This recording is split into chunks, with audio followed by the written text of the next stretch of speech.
Hey folks, today I'm going to talk about our timer in mode 1 and 6. Mode 6 is the standard mode. It's just a countdown where the relay stays on during the count. So let's see what that looks like. Okay, so here we have a timer T5S3, which means stack light with 3 LEDs. That's an option, but just to illustrate what all of the outputs are doing, we'll start the cycle. And during the countdown, the green light goes on. Notice the relay has energized, and that's an early warning at 7 seconds. So it calls the operator over to the station. And at the end of the cycle, there's the red light. Notice the relay is now shut off, and that's going to stay in alarm until someone acknowledges it, like so. Okay, so we'll take a look at how that looks on the T5 model. So this one does not have the optional stack light, model T5, and we'll start the cycle again. And the early warning will appear on the top light, which is what you want if there's no buzzer, so to call operators.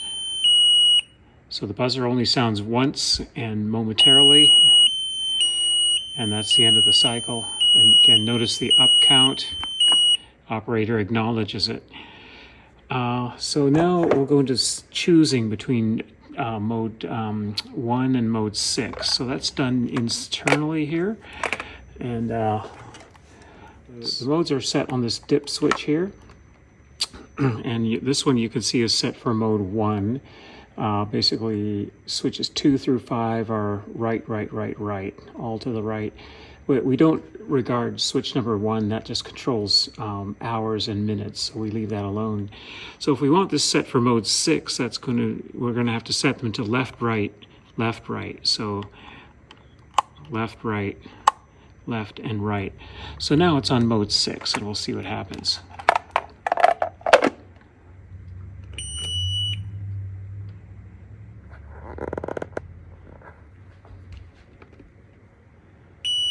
So notice we've switched the lights. So now the top red light is your early warning. And the yellow light is the end of the cycle.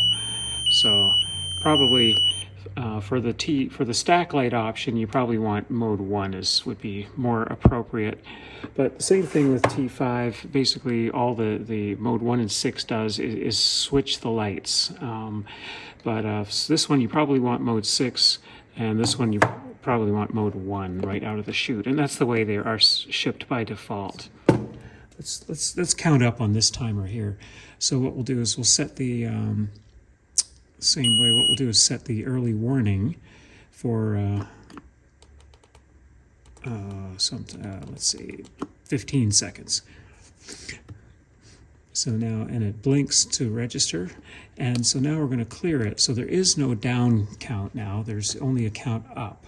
So now when we press the push button, this light is on. That's probably not what you want if you're using in up count mode. So you might want to switch the lights. But at 14 seconds, 15 I guess it was, now you get a warning. And this could be a buzzer output. All of these outputs can be wired to various things. So there would be some rewiring if you wanted a buzzer to sound at the designated time.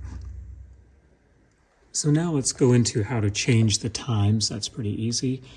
To set the main time, all you do is push the buttons like so, 1, 2, 3.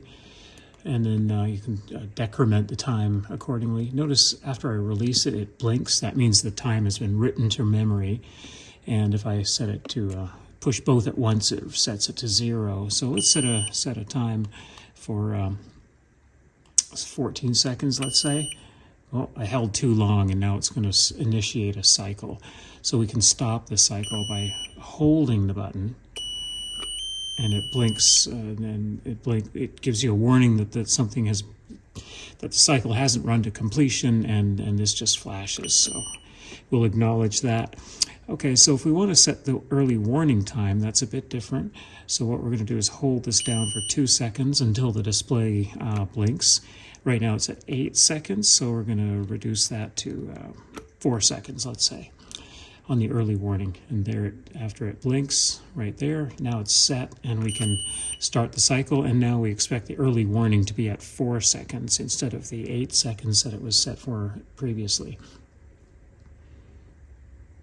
And there it is.